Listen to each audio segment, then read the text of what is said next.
PSSI mencopot pelatih Shin Tae-yong di tengah persiapan timnas menjalani laga kualifikasi Piala Dunia 2026 zona Asia. Lalu bagaimana nasib timnas nanti? Kami akan bahas bersama wartawan harian Kompas Iksan Mahar dan pengamat sepak bola Gita Suwondo. Selamat petang semuanya.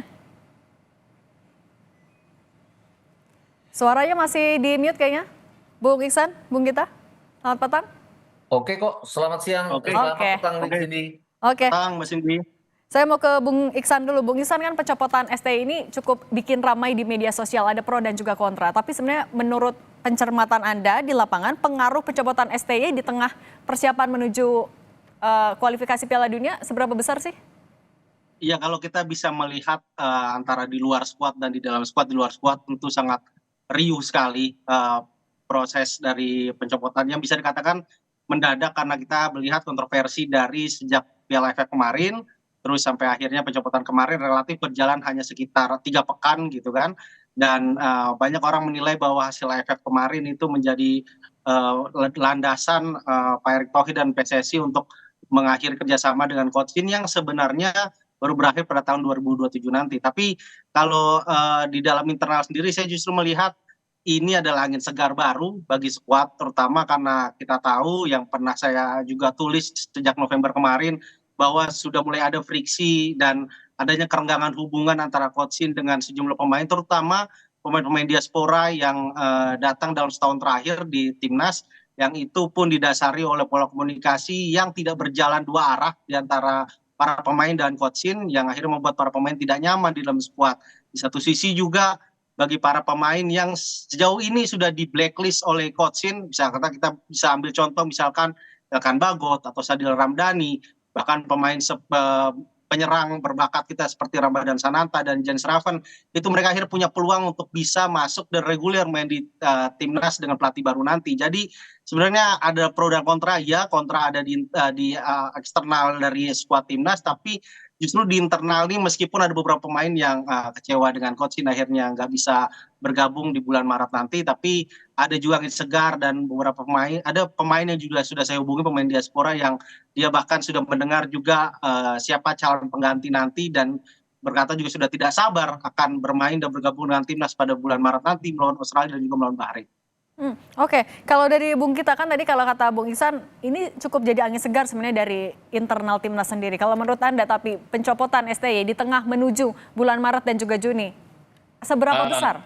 Kalau harus jujur sebenarnya agak riskan ya, karena kita hanya menyisakan 4 pertandingan dan secara secara on track itu kan kita mendapatkan 6 poin sekarang. Kita ada di urutan ketiga, artinya masih sesuai dengan target yang diberikan, bahwa kita bisa lolos lewat putaran keempat. Kalau di urutan ketiga itu kan kita akan masuk ke ronde keempat kalau misalnya ini sudah berakhir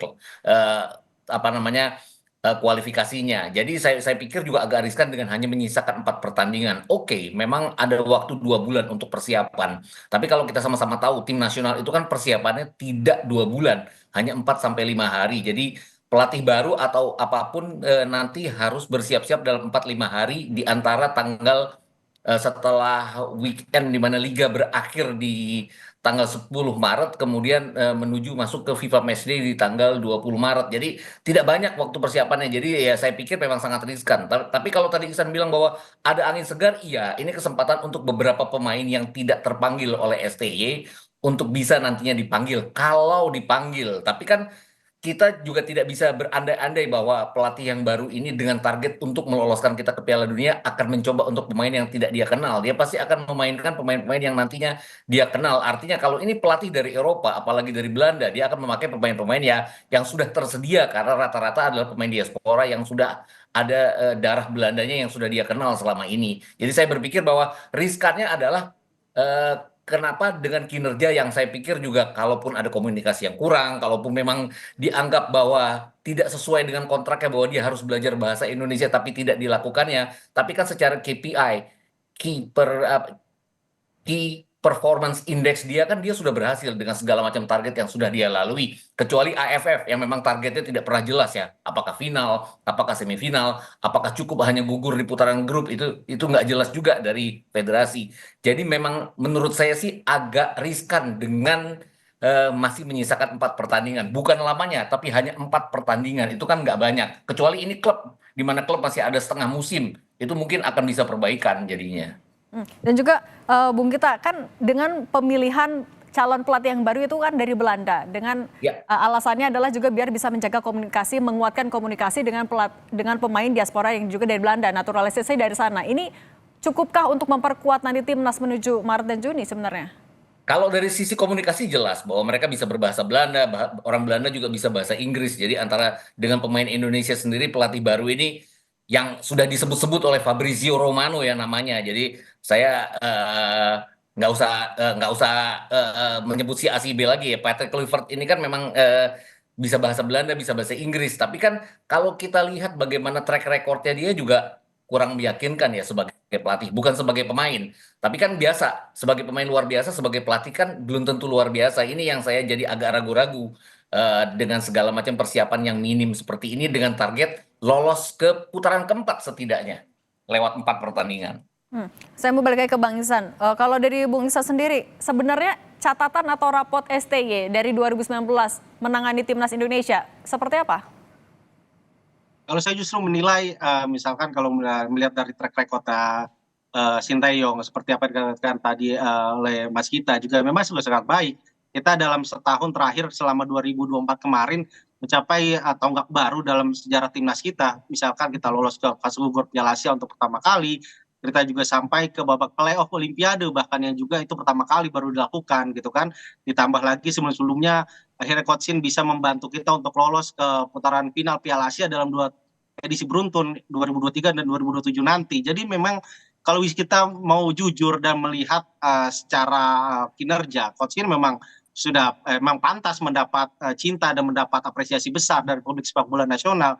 Tapi di sisi lain di sini tentu kita harus juga fair melihat bahwa Pak Erik dan PSSI juga tentu punya pertimbangan lain yang juga tidak hanya berdasar pada apa yang kita lihat secara kasat mata di atas lapangan, tapi tentu ada pertimbangan di luar lapangan yang itu memang tidak bisa menjadi ranah publik. Ya, itu juga yang menjadi pertimbangan itu. Jadi kalau saya melihat memang sangat disayangkan Coach Shin harus berakhir ini karena kita punya 4 pertandingan yang notabene kita punya 2 game kandang yang bisa menjadi penentu kita untuk lolos ke mencapai target lolos ke putaran keempat nanti melawan Bahrain dan Cina. Tapi dengan pertimbangan yang ada sekarang, mengganti pelatih, nah itu tentu harus Pak Erik terutama harus bisa meyakinkan bahwa pelatih yang baru nanti, terutama yang setelah disebutkan Pak Dumui selama ini, Patrick Kluivert itu bisa benar-benar memberikan angin segar bagi performa Indonesia, terutama kalau mungkin secara taktikal dia tidak berbeda jauh dengan pelatih Belanda pada umumnya karena formasi yang telah dia pakai misalkan di Curacao atau membantu Clarence Seedorf dulu di timnas Kamerun dan juga pernah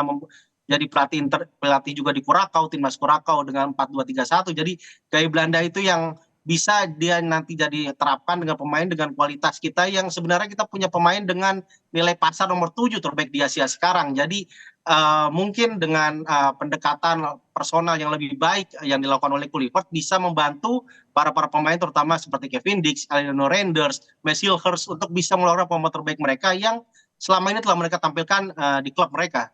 Tapi sebenarnya respon dari timnas, pemain-pemain timnas sendiri ketika nama Patrick Kluivert itu muncul seperti apa? Sangat positif sebenarnya Mbak Cindy, karena kita tahu pemain diaspora kita yang rata-rata lahir dan besar di Belanda mengenal sangat baik Kluivert, bagaimana track record mereka dulu, track record Kluivert bersama Ajax, track record dia bersama timnas Belanda bahkan menjadi top scorer sepanjang masa untuk timnas Belanda. Jadi sangat luar biasa respon mereka dan mereka pun kita tahu beberapa pemain juga kecewa dengan keputusan pencopotan Coach Shin. Oke, kalau dari Bung Gita, dengan gantinya pelatih kan sangat mungkin ada ganti strategi, ganti formasi, ganti aturan. Dalam waktu yang singkat ini akan muluskah adaptasi dari keduanya, dari pelatih terhadap timnas dan juga timnas terhadap pelatih? Ya, sebagai pemain profesional mereka harus mengikuti pelatih. Itu juga kemarin saya agak heran dengan Pak Erik bahwa kita menginginkan pelatih yang bisa memimpin dan bisa mengakomodir keinginan pemain. Kan sebenarnya kebalik ya, pemain yang harus mengakomodir keinginan pelatih itu loh kalau saya melihatnya. Dan saya lihat kenapa STY selama ini dianggap kok terlalu defensif, nggak ofensif sama sekali. Padahal kita punya pemain-pemain diaspora. Kalau melihat kekuatan para pemain diaspora yang kita punyai, emang kuatnya bertahan ya. Jay Itzes adalah yang paling tinggi nilainya dan paling tinggi klubnya bertarung di antara liga-liga Eropa yang lain. Dia ada di Venezia di Serie A. Dia kan emang kemampuan bertahannya luar biasa. Kemudian Kevin Dix juga salah satu pemain bertahan. Dia ada di Copenhagen. Juga Miss Hilgers. Jadi memang kekuatan kita itu bertahan. Dan kalau kita kita kan juga belum punya, oke, oleh Romeni mungkin nanti akan dinaturalisasi dalam waktu dekat ini. Tapi kan belum terbukti juga bahwa dia the real number 9 karena sebelum pindah ke Oxford pun dia lebih sebagai pemain cadangan di klubnya. Dia masuk misalnya menit ke 70 atau menit ke 80. Jadi bukan utama. Dan kita juga tidak punya kemampuan untuk klinis di depan. Jadi saya pikir kalau taktik kita ofensif, saya takutnya tidak akan bisa diterapkan dalam waktu singkat. Dan juga siapapun pelatih pelatih pengganti nanti, Clifford ataupun siapapun, punya masalah adalah kita harus menang atau setidaknya menahan imbang Australia. Di Australia, Clifford sendiri kalah dari Australia pada saat menangani Curaçao. Oke, tim nasional Indonesia kita ini jauh lebih hebat dari Curaçao. Mungkin hasilnya akan beda. Tapi kemudian balik lagi pada saat kita menjamu Bahrain nanti di GBK.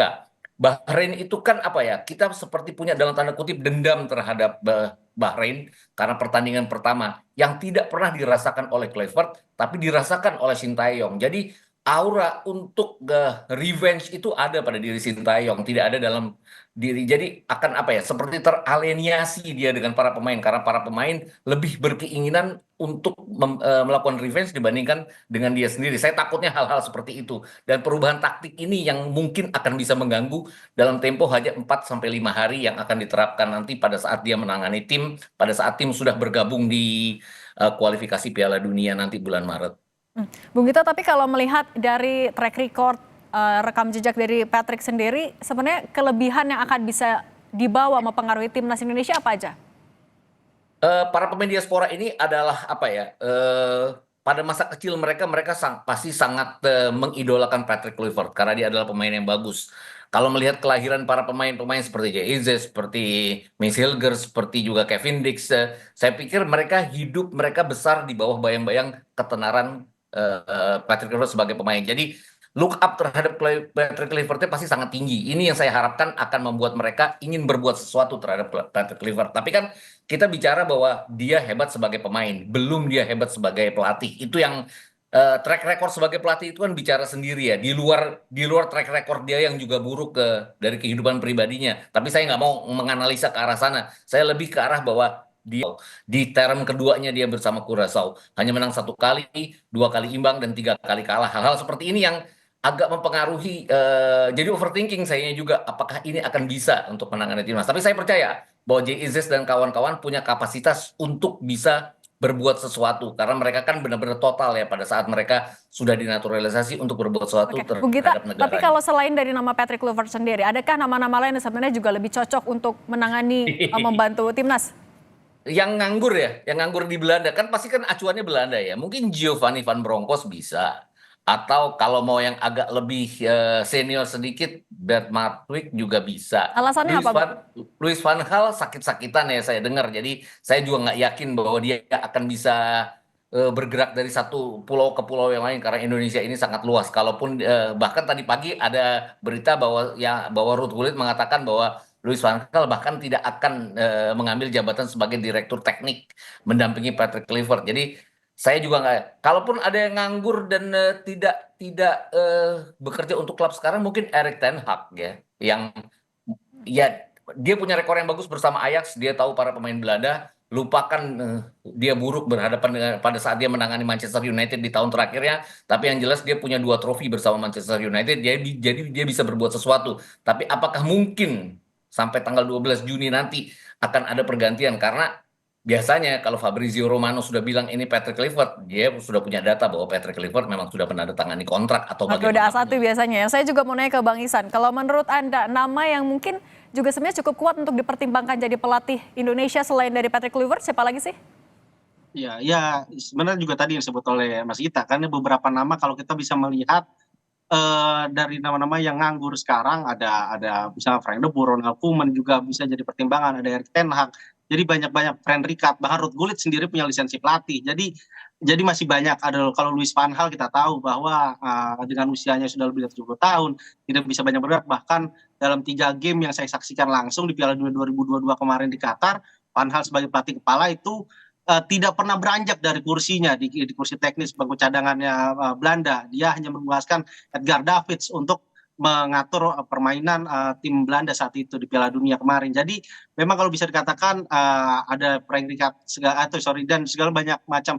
Dan kalau ditanya kenapa ada Patrick Kluivert yang justru mencuat. Nah, yang saya tahu memang pencarian nama pelatih di Eropa ini sudah dimulai oleh timnya Pak Erik itu sejak awal 2024. Jadi wajar jika Patrick Kluivert namanya mencuat dan paling calon terkuat. Kenapa? Karena Patrick Kluivert telah lowong atau telah menganggur sejak berakhir kerjasamanya dengan Adana Demirspor itu pada Desember 2023 lalu. Jadi itulah bisa menjadi satu alasan ada masa panjang pertimbangan Kluivert ini bisa menjadi calon terkuat untuk pelatih kita saat ini. Tapi meskipun Fabrizio Romano sudah mengatakan kuncinya nanti ada di tanggal 11 nanti karena belum ada penandatangan kontrak, karena penandatangan kontrak rencananya akan berlangsung di Jakarta pada tanggal 11 malam nanti. Bung Isan, Jadi sampai nanti tiba. tapi kan kalau selain dari juga masih kosong pada saat itu meski dicari dari awal 2024, tapi kan track recordnya juga saat ini akhirnya jadi sorotan. Bisakah nanti Patrick Kluivert menjawab keraguan dari masyarakat? Nah, itu dia. Memang ini yang harus dia jawab, itu keraguan dari masyarakat. Nah, dengan bekal pemain yang ada, mungkin itu yang menjadi pertimbangan Kluivert untuk bisa menerima tawaran Pak Erik untuk melakukan wawancara secara langsung pada tanggal 25 kemarin. Jadi memang kalau kita bisa melihat dari komposisi pemain Indonesia sekarang, pelatih siapapun yang ada di Belanda sekarang tentu sangat tertarik karena bisa dikatakan kita punya sekuat tanda kutip timnas Belanda mini dengan ya relatif tier 2 dan tier 3-nya dari timnas sekarang yang tersedia ada di Belanda. Jadi ternyata kan memang sangat sangat menggiurkan lah bagi siapapun pelatih yang di Belanda yang saat ini sedang lowong. Tapi itu tadi Patrick Kluivert tidak punya track record untuk memahami bagaimana sepak bola Asia karena kita tahu Asia itu sangat kompleks. Kita akan melawan tim-tim misalkan contohnya seperti Australia yang bermain sangat Eropa, kemudian melawan Bahrain yang sangat Timur Tengah. Terakhir 2 game terakhir kita melawan Cina dan Jepang yang bermainnya sangat Asia Timur. Jadi waktu dua bulan ini harus menjadi masa belajar bagi Kluivert untuk memahami sepak bola Asia yang sangat beragam dan sangat kompleks sehingga nanti ketika dia bisa menerapkan strategi yang sangat dia inginkan bersama timnas Indonesia bisa benar-benar sesuai dan bisa juga meredam 4 lawan kita dengan 3 budaya sepak bola yang berbeda. Saya mau ke Bung Gita. Bung Gita, siapapun pelatihnya sebenarnya kan nanti Maret dan Juni akan jadi ujian karena di laga kualifikasi sudah ada perbandingan kemarin melalui berbagai pertandingan lawan Australia, Arab Saudi sudah ya, terus Bahrain, Tiongkok dan juga Jepang sudah ada perbandingannya. Nah kalau menurut Anda pelatih baru ini lebih baik melanjutkan strategi dari Shin Tae-yong atau mengubah total? Susah nih, susah nih. Pelatih itu punya ego masing-masing jadi ya. Apalagi dia datang dari Belanda, modelnya kan ofensif ya. Apapun dia akan mengusahakan ofensif gitu loh. Apalagi tuntutan jelas sekali ya bahwa dalam beberapa bulan terakhir ini bahkan pada saat kemenangan kita melawan Arab Saudi sekalipun ada kalimat bahwa kok kita mainnya sangat defensif, kok Shin Tae-yong seperti tidak punya strategi selain defensif. Ini mengkhawatirkan. Jadi mau nggak mau ada tekanan untuk bermain ofensif. Ya nggak yakin bahwa bahkan dengan pola 3-4-3 selama ini, kalau Belanda kan biasanya 4-2-3-1. Ini saya yakin akan dirubah juga oleh Patrick Kluivert. Ini yang harus cepat diadaptasi oleh Patrick Kluivert karena nggak gampang merubah 3-4-3 yang sudah biasa dengan 4-2-3-1 apalagi dalam waktu yang sangat pendek seperti ini. Kalau dari Bung Iksan melihatnya strategi Shin Tae-yong ini sebaiknya dilanjutkan atau diubah? Kalau kita bisa melihat dengan masa persiapan yang mepet, apalagi lawan pertama kita Australia, ya sebaiknya masih dipertahankan dengan pakem yang ada sekarang gitu kan, karena relatif gaya mainnya Shin Tae-yong meskipun dengan 3-4-3 dan menyerangnya tuh bisa menjadi 3-2-5 itu juga sebenarnya cukup ofensif gitu dan pemain-pemain kita yang seperti Marcel Hurst, JIJ juga di Venezia sudah terbiasa bermain dengan 3 back seperti itu. Jadi dengan melawan Australia yang notabene kita punya sejarah buruk bermain di Australia tidak pernah menang di Australia. Jadi kita setidaknya bermain dulu dengan cara yang sudah mereka pahami bersama Coach Shin dalam laga-laga sebelumnya di putaran ketiga ini. Jadi kemungkinan nanti eksperimen bisa mulai dilakukan ketika melawan Bahrain dan melawan Cina yang secara kualitas sebenarnya relatif seimbang. Bahkan kalau kita melihat nilai pasarnya Bahrain dan Cina jauh di bawah kita. Jadi masa-masa transisi ini memang harus benar-benar diperhatikan dengan cermat oleh Patrick Kluivert, terutama ketika melawan Australia. Setidaknya tidak perlu banyak melakukan eksperimen taktikal dan melawan Bahrain dan Cina itu adalah peluang dia untuk bisa menunjukkan kira-kira roh permainan Indonesia di eranya dia akan seperti apa, itu paling cocok menurut saya bisa ditunjukkan ketika melawan Bahrain dan melawan Cina nanti. Oke, nah berarti harapan Anda mungkin mewakili juga teman-teman timnas yang sudah Anda ajak ngobrol, harapan untuk Kluivert kalaupun memang ternyata iya yang akan diperkenalkan tanggal 12 Januari apa? Harapannya ya bisa membantu timnas lebih baik, bisa memberikan aura yang jauh lebih positif di ruang ganti timnas pada 4 laga nanti. Oke, kalau dari Bung Gita, target apa yang harus bisa dicapai, harus bisa dibuktikan oleh Patrick Kluivert kalaupun memang iya yang nanti akan diperkenalkan? Ya, saya pikir bahwa dia harus bersikap lebih pragmatis ya. Kita punya 4 pertandingan, kita wajib mendapatkan setidaknya 6 sampai 7 poin, kalau bisa bahkan 9 poin untuk langsung lolos. Artinya strategi apapun yang harus dia perhatikan adalah bagaimana kita memenangkan pertandingan. Karena ini masalahnya adalah sepak bola.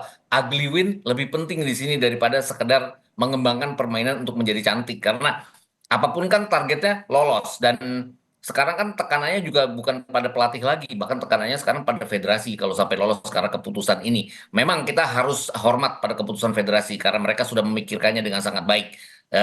Dan ada baiknya adalah Patrick Kluivert juga bersikap bahwa tim ini sudah jadi, tim ini punya kemampuan, dan tim ini memang didesain oleh Sintayong dengan sangat bagus sekali defense-nya. Kita punya banyak pemain naturalisasi yang memang rata-rata adalah pemain bertahan, dan itu yang tetap harus dipertahankan oleh Patrick Kluivert atau siapapun nanti yang menggantikannya. Itu aja sih saya.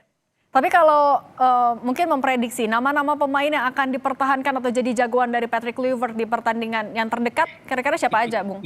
Rizky Ridho sih harusnya iya ya.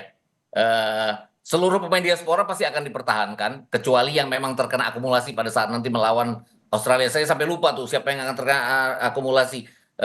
Ada pemain depan yang terkena akumulasi kalau nggak salah, yang tidak bisa bermain untuk satu pertandingan. Saya pikir juga kalau Rizky Ridho pasti akan dipertahankan. Kemudian sejauh ini kan Patrick Kluivert dalam wawancaranya sering menyebut nama Jordi Amat yang dia kenal. Jadi saya pikir juga tetap akan dipertahankan. Apapun rasa-rasanya tidak akan banyak perubahan ya, karena nama yang baru yang bakal masuk kan pasti oleh Romeni nanti kalau jadi dinaturalisasi, itu aja. Yang lainnya tetap akan sama. Itu. Mudah-mudahan Patrick Kluivert tidak akan menjadi seperti Frank de Boer di Inter Milan ya, yang hanya bertahan 85 hari, kemudian Inter Milannya juga agak berantakan pada saat itu. Itu di bawah kepemimpinannya Pak Erik juga loh, Inter Milan pada saat itu. Oke, kalau Jadi dari Bung Iksan, nama-nama yang sekiranya bisa jadi andalan Patrick Kluivert di pertandingan ke depan, siapa aja kira-kira? Iya, kerangkanya jelas menurut saya tidak akan banyak berbeda gitu ya. Di tengah tetap dengan Tom Haye, terutama di belakang juga tetap dengan tonggaknya ada di J.I. Jazz dan juga Silhurst terus gitu. Nah, cuma nanti akan kita bisa melihat bahwa kita tahu bahwa Tom Haye dalam laga-laga di putaran ketiga ini kan sangat kepayahan untuk mengimbangi permainan tuntutan fisik dari Coach Shin. Nah, ini akan kita lihat nanti bagaimana Patrick Kluivert mensiasati nih kemampuan Tom Haye yang punya kurasi umpan yang baik dan pembacaan permainan yang baik untuk bisa lebih maksimal, tidak hanya menuntut dia untuk lebih banyak berlari atau bergerak di lapangan tengah. Terutama lagi juga saya ingin juga penasaran juga bagaimana nanti Patrick Kluivert memaksimalkan Aliano Reinders yang notabene bisa dikatakan disia-siakan oleh Coach Shin, meskipun kita tahu dalam proses naturalisasinya dia juga mendapat rekomendasi dari Coach Shin saat itu, dan terutama juga nanti ada oleh Romeni, dan mungkin juga kalau misalkan sesuai dengan target Pak Erik dalam pengumpulan berkasnya, Jero Ridewol juga bisa bergabung. Tentu itu kan juga bisa menjadi angin segar ke depannya buat timnas. Di tengah mungkin absennya Ragnar Roramangun misalkan melawan Australia. Jadi ini juga bisa menjadi hal yang positif gitu kan, dan pemain-pemain seperti Kevin Perdong, dan kalau lokalnya tentu Marcelino Ferdinand, Selawi Mangkualam, dan juga Rizky Ridho itu tetap bisa menjadi perwakilan lah pemain yang lahir dari pembinaan lokal kita. Oke, kita tunggu pembuktian dari siapapun pelatih yang nanti diperkenalkan tanggal 12 Januari. Terima kasih Bung Iksan Mahar dan juga Bung Gita Suwondo sudah berbagi di Kompas Petang. Sehat selalu semuanya. Sama-sama, Mbak.